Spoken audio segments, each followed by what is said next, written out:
మూడవదిగా యెషయా గ్రంథం 7వ అధ్యాయం 14వ వచనం. కాబట్టి ప్రభువు తానే ఒక సూచన మీకు చూపును, ఆలకించుడి. కన్యక గర్భవతి అయి కుమారుని కని అతనికి ఇమ్మానుయేలును పేరు పెట్టును.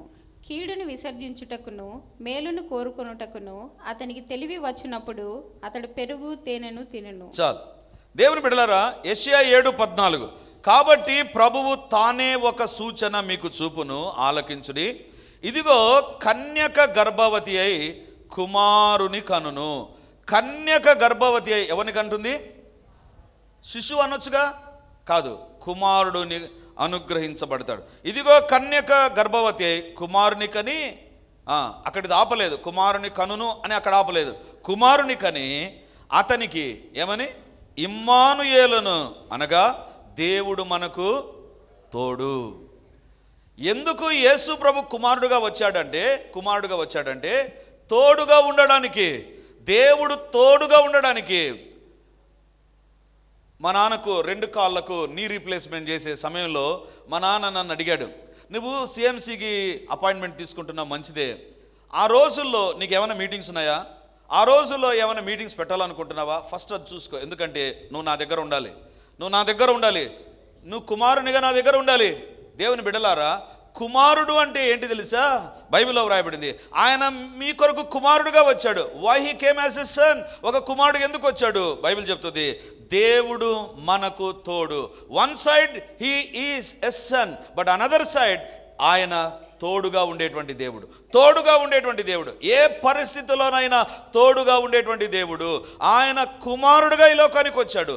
విడవనటువంటి తోడండి, ఎడబాయనటువంటి తోడు.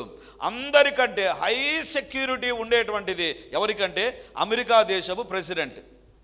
అమెరికా దేశ ప్రెసిడెంట్గా ఎలక్షన్లో ఎవరైతే నిలబడతారో వాళ్ళకు కూడా హై సెక్యూరిటీ ఉంటుందండి. అంటే ప్రపంచంలో అగ్రరాజ్యం అని పిలబడే అమెరికాకు ఒక ప్రెసిడెంట్గా ఇతడు కాబోతున్నాడు కాబట్టి అవసరమైన సెక్యూరిటీ అంతా ఇస్తారండి. కానీ విచిత్రం ఏంటి తెలుసా? గత దినాల్లో మనం చూసాం, డొనాల్డ్ ట్రంప్, ఏం పేరు ఆయన పేరు? Donald Trump. ఆయన ప్రెసిడెంట్గా ఎన్నిక అయ్యేటువంటి ఆ ప్రాసెస్లో ఏమైంది తెలుసా? ఇక ఆయన కన్ఫర్మ్ అయిపోయింది, అన్ని చోట్ల ఆయనకే స్వింగ్ ఉందని తెలిసినప్పుడు జరిగినటువంటి విషయం ఏంటి తెలుసా? వాళ్ళ అపోనెంట్స్, లేకపోతే క్రీస్తు వ్యతిరేకులు, ఎందుకంటే ఆయన బైబిల్ను కరాఖండితంగా సపోర్ట్ చేశాడు. ఎంత సపోర్ట్ చేశాడంటే, ఫస్ట్ బైబిల్ని మేము హానర్ చేస్తాం. అమెరికా దేశంలో ఉండేటువంటిది ఏంటి తెలుసా? ప్రార్థన చేద్దాం. అమెరికా దేశం, మనము మన దేశం కొరకే, మన కుటుంబం కోసం అమెరికా దేశంలో సర్టిఫికెట్లో మేల్ ఆర్ ఫీమేల్ అనేటువంటిది ఉండదు. ఆడన మొగన అనేటువంటిది రాయకూడదు వాళ్ళకు. ఎందుకు తెలుసా? ఏంటి, ఆడ మొగ కాని వారిని మీరేం సంబోధిస్తారు మీరు? కాబట్టి రాయడానికి వీల్లేదు. బాత్రూమ్స్ దగ్గర లేడీస్ అని ఉంటుంది, జెంట్స్ అని ఉంటుంది, అలా ఉండడానికి వీల్లేదు, తీసేసేయండి అది. ఎందుకంటే మేము పురుషులుగా ఉంటూ స్త్రీలుగా మారిపోతాం, స్త్రీలుగా ఉంటూ పురుషులుగా మారిపోతాం. కాబట్టి మాకు డిస్క్రిమినేషన్ వద్దు, ఇవన్నీ తీసేసేయండి. బైబిల్లో దేవుడు స్త్రీని పురుషుని చేస్తే ఇది మనిషికి ఉన్నటువంటి తెలివి ఎంత పెరిగిపోయిందంటే పురుషుడు స్త్రీగా మారడానికి వాళ్ళు ఆపరేషన్ చేసుకుంటున్నారు, స్త్రీలు పురుషులుగా మారడానికి ఆపరేషన్ చేస్తున్నారు. లక్షల రూపాయలు ఖర్చు పెడతారండి. దేవుడు స్త్రీని గాను పురుషుని గాను చేస్తే ఇప్పుడు వాళ్ళకి తెలివి ఎక్కువ. ఏమంటారో తెలుసా? లేడీస్ టాయిలెట్, జెంట్స్ టాయిలెట్ తీసేసేయండి, లేదా హీ ఆర్ షీ అని ఉంటుంది కదా, తీసేసేయండి అది. స్కూల్లో పిల్లలు కూడా నేర్పిస్తున్నారు, మీరు హీ షీ అని పిలవకూడదు, you have to call them with their name, వాళ్ళ పేరుతో పిలవండి. మిస్టర్, మిస్సెస్ అనేటువంటిది వాడకూడదు. ఎందుకంటే పాపం అంత విచ్చలవిడి అయిపోయినప్పుడు ఈయన అన్నాడు, నేను బైబిల్ను గౌరవిస్తాను, బైబిల్కు స్థానం ఇస్తానంటే, ఈయనను చూచి ఇంకా క్రీస్తు వ్యతిరేకులు అందరూ కూడా ఏం చేశారంటే, ఈయన పవర్లోకి వస్తే ఖచ్చితంగా దేవుని కార్యాలు జరగడానికి ఈయన స్కోప్ ఇస్తాడు, అపవాది క్రియలు జరగడానికి స్కోప్ ఇవ్వడని చెప్పి హత్యా ప్రయత్నం చేశారు. వెనక నుంచి ఒక యవనస్తుడు గన్తో కాలిస్తే, షూట్ చేస్తే, దేవుని బిడ్డలారా ఖచ్చితంగా గురి చూసి కొట్టాడండి. కానీ ఎందుకో ఎవరు తిప్పారో డొనాల్డ్ ట్రంప్ యొక్క తలను, ఇలా ఉండేటువంటి తల ఇలా తిరిగింది, బుల్లెట్ ఇక్కడ నుంచి వెళ్ళిపోయింది. నాకు అనిపించింది డొనాల్డ్ ట్రంప్ను కాపాడింది ఆయన సెక్యూరిటీ కాదు, డొనాల్డ్ ట్రంప్ను కాపాడింది స్పై శాటిలైట్స్ కాదు. డొనాల్డ్ ట్రంప్ను కాపాడింది జెడ్ కేటగిరీ ప్రొటెక్షన్ కాదు. డొనాల్డ్ ట్రంప్ను కాపాడింది ఎవరంటే, ఏ దేవుని అయితే ఆయన నమ్మాడో ఆ దేవుడు అనుకున్నాడు, నా కోసం నిలబడ్డావు కదా, నేను కుమారునిగా లోకానికి వస్తున్నా, I will be with you, నీకు తోడుగా ఉంటాను. దేవుని బిడ్డలారా, చిన్న గాయమైంది అంతే. దేవుడు ఎవరండి?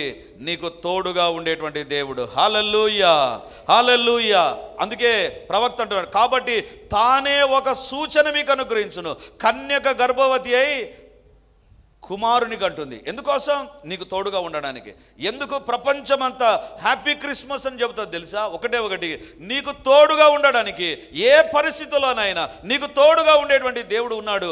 ఆ సత్యాన్ని మర్చిపోవద్దు. అందుకే దావీదు అంటాడు, 1000 మంది నా పైకి లేచి వచ్చినా నేను హాయిగా పండుకొని నిద్ర లేచుదును. ఎందుకు? ఆయన నా కాపరి. హల్లెలూయా, హల్లెలూయా. పాడుకుందామా?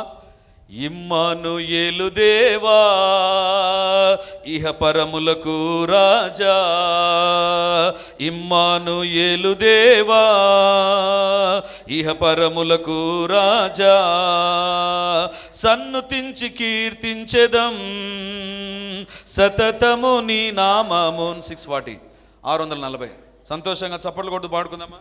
ఇమ్మానుయేలు దేవా ఇహ పరములకు రాజా, ఇమ్మానుయేలు దేవా ఇహ పరములకు రాజా, సన్నుతించి కీర్తించెదం సతతము నీ నామము, సన్నుతించి కీర్తించెదం సతతము నీ నామము.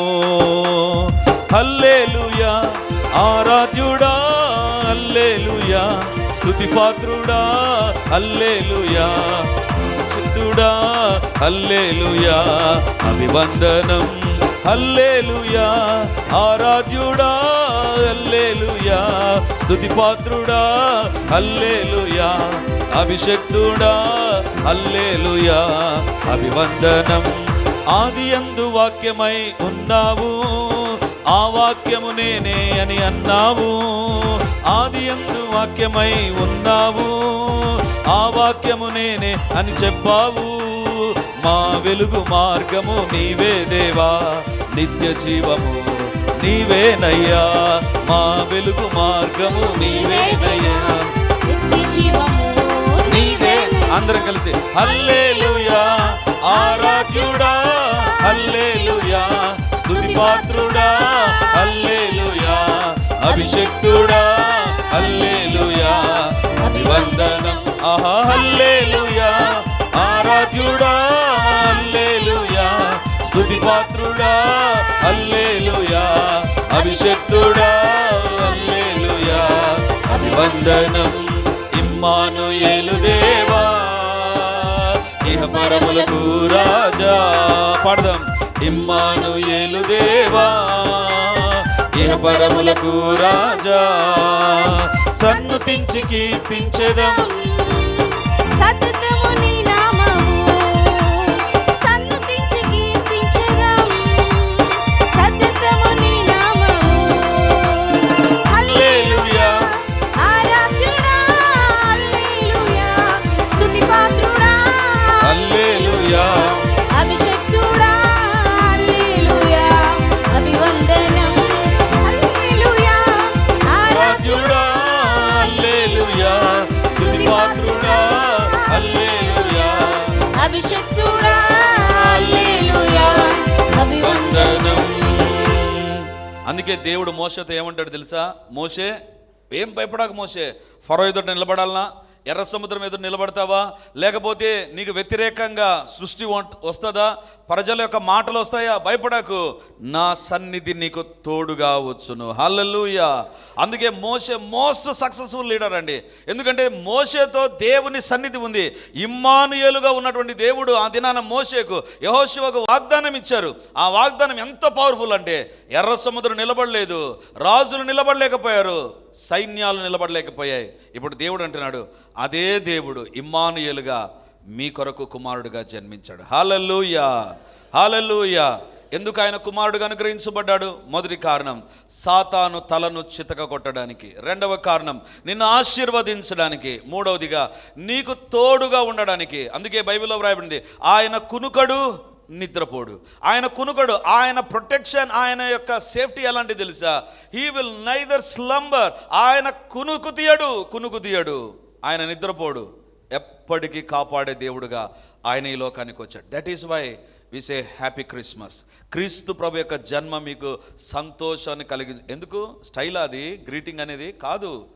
If you speak with faith, విశ్వాసంతో ఈ మాట పలికితే దేవుడు మనకు తోడుగా ఉంటాడు. హల్లెలూయా. నాలుగవదిగా ఎందుకు దేవుడు కుమారుడుగా అనుగ్రహించబడ్డాడు? యెషయా గ్రంథం 9వ అధ్యాయం 6వ వచనాన్ని చదువుకుందాం. మనం ఫస్ట్ చదువుకున్న వాక్య భాగంలోనికి వెళ్దాం. యెషయా గ్రంథం 9వ అధ్యాయం 6వ వచనం.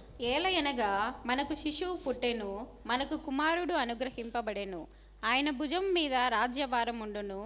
ఆశ్చర్యకరుడు, ఆలోచనకర్త, బలవంతుడైన దేవుడు, నిత్యుడగు తండ్రి, సమాధానకర్తయగు అధిపతి అని అతనికి పేరు పెట్టబడును. దేవుని బిడ్డలారా, ఇక్కడ బైబిల్లో వ్రాయబడింది మనకు కుమారుడు అనుగ్రహించబడెను. ఈ వాక్యాన్ని చదువుతూ ఉండగా నాకు అనిపించింది, ఎప్పుడు నాకు ఈ థాట్ రాలేదండి. ఎందుకు అనిపించింది? హీబ్రూలో దీని ఏమని అర్థం ఉంటుంది, కుమారుడు అంటే అర్థం ఏంటి అని నేను ఒక్కసారి గూగుల్లోకి వెళ్ళి హీబ్రూలో ఏముంటుందని చూస్తే అక్కడ ఏమని వ్రాయబడింది తెలుసా? బిఈఎన్, బెన్ అనేటువంటి ప్రొనౌన్సియేషన్తో ఒక పదం ఉందండి. ఏంటి ఆ పదం యొక్క అర్థం అంటే, కుమారుడు అంటే హీబ్రూ భాషలో అర్థం ఏంటంటే, మనకు అర్థం కావడానికి చెప్తాను. ఎవరింట్లోనైనా అందరు ఆడపిల్లలు ఉన్నారనుకో, అప్పుడు ఏమంటారంటే, మీకు వంశోద్ధారకుడు లేడా? ఆడపిల్లలు ఉండేవారిని నేను డిస్కరేజ్ చేయడం లేదు. ఆడపిల్లలు మంచిది, ఆడపిల్లలు ఉండడం మంచిది, మగపిల్లలు ఉంటే దేవునికి స్తోత్రం. కానీ ఏమంటారు తెలుసా? వంశోద్ధారకుడు కావాలి కదా. అంటే నీ తరువాత లెగసీని కంటిన్యూ చేయడానికి ఒకరు ఉండాలి కదా. అంటే నీ తరువాత నిన్ను కొనసాగించే ఒక వ్యక్తి ఉండాలి కదా. దానికి ఎవరు కావాలా? కుమారుడు కావాలా. ఆ అర్థము హీబ్రూ బైబిల్లో ఉందండి. He is a builder of the family. Actual meaning అది వస్తుంది. నిర్మిస్తాడు దేవుడు. ఆ వాగ్దానం ఏంటి తెలుసా? ఆయన కుమారుడుగా ఈ లోకానికి వస్తాడు. హమ్మింగ్ వస్తుంది కదా. కుమారుడుగా ఈ లోకానికి వచ్చాడు. ఎందుకోసం వచ్చాడంటే, ఆయన నీ జీవితంలో ఏదైతే కొనసాగించబడకుండా ఆగిపోతుందో, ఏదైతే ఒకవేళ నువ్వు అనుకున్నటువంటిది జరగకుండా ఉందో, ఏదైతే నువ్వు అనుకున్నటువంటిది ముందుకు సాగకుండా ఉందో, ఏదైతే నువ్వు అనుకున్నటువంటిది ఆగిపోయే పరిస్థితి వస్తుందో, అక్కడికి కుమారుడు వస్తాడండి. వచ్చి దాన్ని కంటిన్యూ చేస్తాడు. అందుకే బైబిల్లో వ్రాయబడింది, మనకు కుమారుడు అనుగ్రహించబడెను. ఎందుకు కుమారుడు అనుగ్రహించబడ్డాడంటే, wherever you are stopping, ఎక్కడైతే ఆగిపోతున్నామో, ఎక్కడైతే నిలిచిపోతున్నామో, ఎక్కడైతే ఇక కష్టం అనుకుంటున్నామో, అక్కడి నుంచి తిరిగి ప్రారంభిస్తాడు. అక్కడి నుంచి దేవుడు ప్రారంభిస్తాడు. దేవుని బిడ్డలారా, గొప్ప అయినటువంటి ప్రవక్త అయిన ఏలీ అంటాడు, ఇంత మట్టుకు చాలు ప్రభా, నా ప్రాణం తీసుకో, అయిపోయింది, ఇంతవరకు చాలు ప్రభా, ఇంతవరకు ఏదో సేవ చేశాను, ఇంతవరకు నువ్వు ఏదో చెప్పినటువంటి చేశాను, నా పరిచయం అద్భుతం, ఇంకా చాలు ప్రభా, నన్ను తీసుకో, ఇంకా చాలు, ఈ రోజు వరకు చాలు, ఇంకా చంపేసే నన్ను. ఒక స్త్రీ యెజబెలు చేతిలో చచ్చిపోయేదానికంటే బెటర్ యు కిల్ మీ, నన్ను చంపేసే ప్రభా అని అడిగాడు. ఆ ప్రవక్త ఏమనుకున్నాడంటే, ఈ రోజుతో చాలు నాకు. దేవుడు అంటాడు, లేదు, నీకు ఇంకా గొప్పదైన పరిచర్య ఉంది.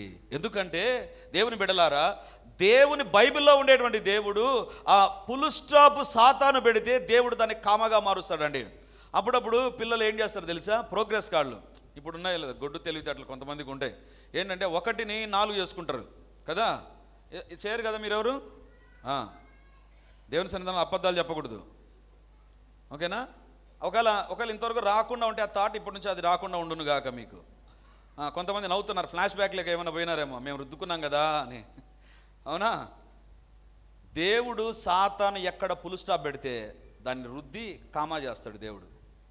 అది కుమారుడు అంటే. ఎక్కడైతే ఆగిపోతుందని అనుకుంటామో అక్కడ నుంచి దేవుడు ప్రారంభిస్తాడు మళ్ళీ. ఇక చాలు ప్రభా, హిజ్కియా అనుకున్నాడు, ప్రభా నువ్వే చెప్తున్నావు కదా, ఇక నేను చచ్చిపోతాను, ఇల్లు సర్దుకోమని చెప్పేసావు కదా, ఇప్పుడు నేను చచ్చిపోతాను కదా ప్రభా, దేవా నా పైన కృపతో సహాయం చేయి అని దేవుని దగ్గర ప్రార్థన చేస్తే దేవుడు అనుకున్నాడు, అరే ఈ వ్యక్తి తిరిగి నా దగ్గర ప్రార్థన చేస్తున్నాడు, ఎక్కడ స్టాప్ అవుతా అనుకుంటున్నాడు, ఐ విల్ కంటిన్యూ. నేను 15 సంవత్సరాల ఆయుష్నికి ఇస్తా. దేవుని బిడ్డలారా, క్రిస్మస్లో కుమారుడు అనుగ్రహించబడ్డాడు అంటే అర్థం ఏంటి తెలుసా? ఇంకా నా చేత కాదు, ఇక నా వల్ల కాదు, ఇక నేను ఎక్కడికి నడిపించగలను నా కుటుంబాన్ని, ఎక్కడికి వెళ్ళిపోతుందో నాకు తెలియదు అనేటువంటి పరిస్థితి వచ్చిందా? అక్కడికి రాగలడు దేవుడు. అక్కడికి వచ్చి సహాయం చేయగలడు.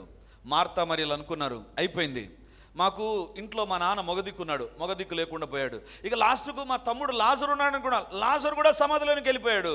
యేసుప్రభు అంటాడు, ఒకవేళ మీరు అనుకుంటూ ఉండవచ్చు ఇక్కడితో ఆగిపోయింది మీ ఇంటిలో పరిస్థితులు అని మీరు అనుకుంటున్నారా? No, I'm going to start again. తిరిగి ప్రారంభిస్తా. ఏంటి? లాజరు బయటికి రా. దేవుని బిడ్డలారా, నీ జీవితంలో ఎవరు తెలుసా నీ దేవుడు? నువ్వు ఒకవేళ సమాధిలోకి వెళుతున్నా, అందుకే దావీదు 103వ కీర్తనలో రాస్తాడు కదా, సమాధిలో నుండి నా ప్రాణమును విమోచించున. సమాధి అంటే ఫైనల్ పాయింట్ అండి. ఫైనల్గా ఎక్కడ పుడతాడో తెలియదు కానీ ఫైనల్గా ఒక ప్లేస్ వస్తుంది, దట్ ఈస్ టూమ్. అదే సమాధి, దట్స్ అ ఫైనల్ ప్లేస్. జననం మరణం రాసి బోర్డు పెట్టేస్తే ఇంక అయిపోయింది, ఇక్కడ నుంచి ఇంకా నెక్స్ట్ ఏం ఉండదు. లాజరు అలాంటి ప్లేస్కి వెళ్తే దేవుడు అంటాడు, నో, కమ్ బ్యాక్. లాజరు బయటికి రా. ఒకవేళ సాతాను నీకు ఫుల్ స్టాప్ పెడుతున్నాడా, I'm going to convert it into a comma, దాన్ని నేను కామా చేసి నీ జీవితాన్ని ముందుకు నడిపిస్తాను. దేవుని బిడ్డలారా, నీ జీవితంలో నీ కుటుంబం ఆగిపోయేటువంటి పరిస్థితి వచ్చిందా? నీ జీవితంలో ఆగిపోయేటువంటి పరిస్థితి వచ్చిందా? భయపడాల్సిన పని లేదు. ఈ దేవుడు నీ కొరకే లోకానికి వచ్చాడు. బైబిల్లో వ్రాయబడింది, కుమారుడు అనుగ్రహించబడను. కుమారుని ద్వారా ఏ రకంగా మనిషి అనుకుంటాడో వంశము ఉద్ధరించబడుతుంది. కొంతమంది ఉద్ధరించరు, ఉండే వంశాన్ని చెడగొడతారు, అలాంటి కుమారులు ఉంటారు. కానీ మనకు కుమారుడు అనుగ్రహించబడ్డాడు. ఈ యేసయ్య ఎలాంటి వాడు తెలుసా? నీ జీవితంలో హీ విల్ కంటిన్యూ. ఆయన కొనసాగించే దేవుడు, నీ జీవితంలో ఆగిపోకుండా కొనసాగించే దేవుడు. దేవుని బిడ్డలారా, లాస్ట్ 2 weeks బ్యాక్ దీప్తి అనేటువంటి సహోదరు వచ్చింది. ఆమె వచ్చినప్పుడు నేను అడిగాను, అమ్మ దేనికోసం ప్రార్థనకు వచ్చారు? సార్, ప్రెగ్నెన్సీ కన్ఫర్మ్ అయింది, డాక్టర్ దగ్గరికి వెళ్ళాను, పరీక్ష చేసి ఒకటే ఒక మాట చెప్పారు డాక్టరు, స్కాన్ తీసి లోపల పిండానికి హార్ట్ బీట్ లేదు, ఒక 5 రోజులు చూద్దాం, 5 రోజుల తర్వాత ఏదైనా ఛాన్స్ వచ్చి దానికి వస్తే లేదు, ఇప్పుడు ఏం లేదు, ఫీటస్లో ఆ హార్ట్ పంపింగ్ అనేటువంటిది ఏం లేకుండా ఉంది, ఇట్ ఈస్ జీరో. అంటే ఒక డెడ్ ఫీటస్ను నువ్వు క్యారీ చేస్తున్నట్టుగా డాక్టర్ చెప్పాడండి. ఆ మాట చెప్తే నేను, ఏం లేదమ్మా, నువ్వు ప్రార్థన చేసుకో, నేను కూడా ప్రార్థన చేస్తాను. మరుసటి రోజు ఫోన్ చేసి కొన్ని విషయాలు చెప్పాను, ఇది మీ ఇంట్లో ఉంది, ఇది జరగకూడదు, ఇది జరుగుతుంది అని చెప్తే అన్నీ ఒప్పుకున్నారు. దేవుని బిడ్డలారా, నిన్న రాత్రి నాకు ఫోన్ చేస్తుంది, సార్ డాక్టర్ ఈరోజు పరీక్షించాడు, హార్ట్ బీట్ మంచిగా ఉందంట. హల్లెలూయా. ఎవరండి దేవుడు? Where it has stopped, God can start it again. తిరిగి ప్రారంభిస్తాడు. అందుకే బైబిల్లో వ్రాయబడింది, మనకు కుమారుడు అనుగ్రహించబడెను. హల్లెలూయా. డాక్టర్స్ చెప్తారండి, I'm not against doctor and sciences, ఎందుకంటే వాళ్ళకు దేవుడిచ్చిన తెలివితేటలను బట్టి, వాళ్ళకున్న పరిజ్ఞానాన్ని బట్టి అంతవరకే చెప్తారు. కానీ God can work beyond that. దానికి ఇంకా అవతల పని చేస్తాడు దేవుడు. దేవుని బిడ్డలారా, ఈరోజు దేవుడు మనతో మాట్లాడుతుంటున్నాడు. మన జీవితాలను పరీక్షించుకుందాం. యేసుప్రభు ఎందుకు ఈ లోకానికి వచ్చాడంటే, క్రైస్తవులకు కూడా ఒక హాలిడే ఉండాలని కాదు, క్రైస్తవులకు కూడా ఒక పండుగ ఉండాలని కాదు, క్రైస్తవులు కూడా ఒకరోజు చర్చికి వచ్చి అందరిలాగా పండుగ చేసుకోవాలని కాదు. మనకు కుమారుడు అనుగ్రహించబడెను. వై? నెంబర్ 1, అపవాది తలను చితగొట్టి పాపము నుండి, శాపము నుంచి నిన్ను విడిపించడానికి. రెండవదిగా, మనకు కుమారుడు అనుగ్రహించబడెను ఆశీర్వాదాల కొరకు. మూడవదిగా, కుమారుడు అనుగ్రహించబడెను నీతో సదాకాలము తోడుగా ఉండడానికి. నాలుగవదిగా, where devil want to stop, God is going to start it again. దేవుడు దాన్ని తిరిగి ప్రారంభిస్తాడు. That is why we can boldly say happy Christmas. సంతోషకరమైన క్రిస్మస్ అని ధైర్యంగా చెబుదాం. ఎవరితోనైనా ఏదో అలవాటుగా కాదు, విత్ ఫెయిత్ చెప్తాం, నా దేవుడు నాకు కుమారుడుగా లోకానికి వచ్చాడు. కాబట్టి హ్యాపీ క్రిస్మస్, బ్లెస్డ్ క్రిస్మస్. ఈరోజు దేవుడు మనతో మాట్లాడుతుండగా, నీ కొరకు కుమారుడుగా దేవుడు ఈ లోకానికి వచ్చాడు. అదే Christmas. Christ came in to this world as a son. ఒక కుమారుడుగా ఈ లోకానికి వచ్చాడు. దేవుని బిడ్డలారా, ఈరోజు నీ జీవితంలో if it is only festivity, కేవలం పండుగనా, కేవలం తినడమేనా, కేవలం కొత్త బట్టలేనా, నీ పండుగకు వేరే వాళ్ళ పండుగకు డిఫరెన్స్ లేదు. కానీ నిజమైన పండుగ ఏంటి తెలుసా? God is with me as a son. దేవుడు నాతో కుమారుడుగా ఉన్నాడు. అందుకే ప్రభు అంటాడు కదా, ప్రతి కుమారునికి ఒక ఎక్స్పైరీ డేట్ ఉంటుంది. ఏ కుమారుడైనా ఏదో ఒక రోజు చనిపోవాల్సిందే. కానీ బైబిల్లో వ్రాయబడింది ఆయన నిత్యుడు. అందుకే దేవుడు అంటాడు, ఇదిగో సదాకాలం మీతో కూడా ఉన్నాను. హల్లెలూయా. ఎప్పుడు? సదాకాలం, ఎక్కడైనా ఎప్పుడైనా మీతో ఉంటాను. Nobody can hinder. ఎవరైనా దేవుని అడ్డుకోగలరండి? మీ ఇంట్లోకి రాకుండా ఎవరైనా అడ్డుకోగలరా? లేదు. It is not possible. దేవుని బిడ్డలారా, ఈరోజు దేవుడు అంటున్నాడు సదాకాలం. ఇంకొక మాట అంటాడు దేవుడు, ఒకవేళ యుగం సమాప్తి అవుతుందా, యుగ సమాప్తి వరకు సదాకాలం మీతో ఉంటాను. అందుకే బైబిల్లో వ్రాయబడింది, మనకు కుమారుడు అనుగ్రహించబడెను, ఆయనకు ఇమ్మానుయేల్ అని పేరు. ఈ 4 విషయాల ద్వారా దేవుడు మనతో మాట్లాడుండగా దేవుని సన్నిధానంలో మనం ప్రార్థన చేద్దాం. కుమారుడుగా ఈ లోకానికి వచ్చిన దేవా, నా జీవితాన్ని దర్శించు, నా జీవితంలో మీ కార్యాలు జరిగించు ప్రభువా అని ప్రభు ఎదుట మనం ప్రార్థన చేద్దాం. కుమారుడుగా నా జీవితంలో, నా కుటుంబంలో, భార్యాభర్తల మధ్య, పిల్లలతో, తన పిల్లల చదువుల్లో, ఆర్థికంగా, ఆధ్యాత్మికంగా దేవా నాకు తోడుగా ఉండి నన్ను నడిపించు ప్రభువా. అడుగుదాం దేవుని. హల్లెలూయా, హల్లెలూయా, హల్లెలూయా. గొప్ప దేవా నీకు వందనాలు, సైన్యాధిపతి నీకు వందనాలు, సర్వోన్నతుడా మీకు స్తోత్రాలు. హల్లెలూయా, హల్లెలూయా, హల్లెలూయా, హల్లెలూయా. ఓ స్తుతి స్తుతి స్తుతి స్తుతి స్తుతి, మహిమ మహిమ మహిమ మహిమ మీకే. హల్లెలూయా. పరిశుద్ధాత్మ దేవుడు మన మధ్య ఉన్నాడండి. Don't control your feelings. ఒకవేళ నీ హృదయం భారమై ఏడుస్తూ దేవుని అడగ పరిస్థితి వచ్చిందా, don't control your feelings. Ask the lord. కన్నీరు కార్చి మొరపెట్టు. దేవుడు నీ ప్రతి అవసరమును తీర్చబోతున్నాడు. అప్పుడే నీ క్రిస్మస్ సంతోషభరితమైన క్రిస్మస్. అడుగుదాం. హల్లెలూయా, హల్లెలూయా, హల్లెలూయా, హల్లెలూయా, హల్లెలూయా. గొప్ప దేవా వందనాలు, వందనాలు, వందనాలు. అందరం అడగాలి గట్టిగా గట్టిగా. మౌనంగా ఉండక దేవుని హృదయాన్ని బాధ పెట్టవద్దు. అడుగుడి మీకు ఇవ్వబడును. మౌన ప్రార్థనలు వద్దు. దేవుని దగ్గర మనం మనస్సుతో కాదు, స్వరమెత్తి మనసారా దేవుని దగ్గర ప్రార్థన చేద్దాం. హల్లెలూయా, హల్లెలూయా, హల్లెలూయా, హల్లెలూయా, హల్లెలూయా, హల్లెలూయా, హల్లెలూయా, హల్లెలూయా, హల్లెలూయా. గొప్ప దేవా నీకు వందనాలు, వందనాలు, వందనాలు చెల్లిస్తున్నాం ప్రభా.